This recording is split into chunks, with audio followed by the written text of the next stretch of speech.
Sirli Qrammatika Dünyasının İndiki Sadə Zaman adlı qaydasının 3 sirri haqqında nağılımıza davam edək. Kraliça bir gün qərara gəldi ki, indiki sadə zamanın ən dərin sirrini, yəni feilin sonuna gələn S səsinin 3 səslə, 3 fərqli səslə oxunuşunu yalnız bir dəfə açıqlasın. O da məhz bugün olmalıydı. Kraliça əllərini göyə qaldırdı. Gözündə 3 ulduz yanmağa başladı. Biri S adlandı, biri Z, digəri isə İz deyə çağırıldı.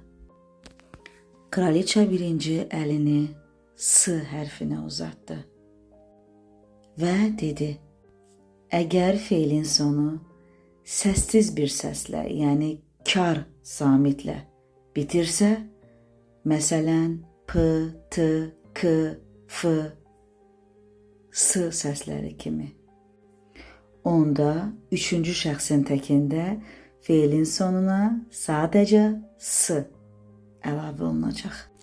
Və əlavə olunan bu S səsi elə özü kimi də qalacaq. S səsini də verəcək. Kraliça gördü ki, ətrafdakılar onu anlamaqda çətinlik çəkirlər. Ona görə də bir neçə misal göstərdi. Məsələn, he jumps kimi.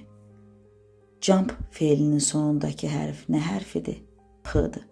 Ona görə də S əlavə edirik və əlavə etdiyimiz S də elə özü kimi tələffüz olunur. Jumps. Və ya laugh. She laughs. Laugh feilinin sonundakı 2 hərf GH hərf birləşməsi F səsini verir. F də səssiz hərf olduğu üçün sona əlavə olunan S elə S kimi də oxunur. Laughs. Və ya kick. Kick feili S əlavə etdik. O da olacaq kicks.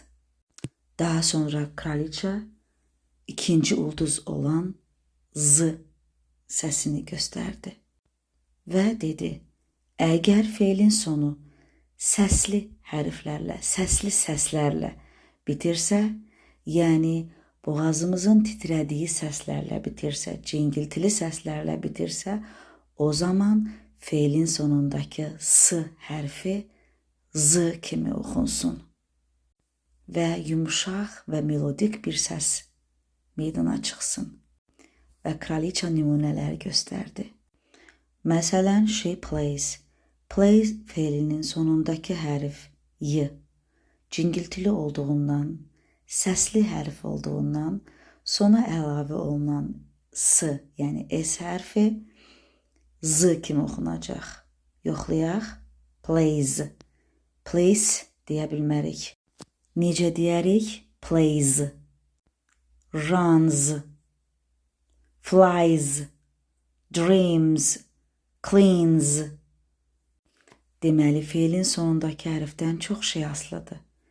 Bu feillərin hamısının sonundakı hərf cingiltili idi.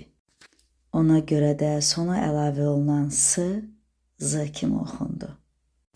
Nəhayət, kraliça 3-cü sirri açmağa başladı və o əlini 3-cü səsə, İz səsinə uzatdı və belə dedi: əgər feilin sonu CH, SH, S və ya Z hərf və ya hərf birləşmələrindən biri ilə bitərsə, yəni xışıltılı səslərlə bitərsə, onda biz feilin sonuna S yox, ES əlavə edəcəyik və sona əlavə etdiyimiz ES səsi İz kimi oxunacaq. Necə oxunacaq? İz kimi. 3-cü səs digər 2 səsdən fərqlənirdi. Kraliça nümunələr göstərdi. He watches. She teaches. The wizard fizzes. The snake hisses. The princess dances.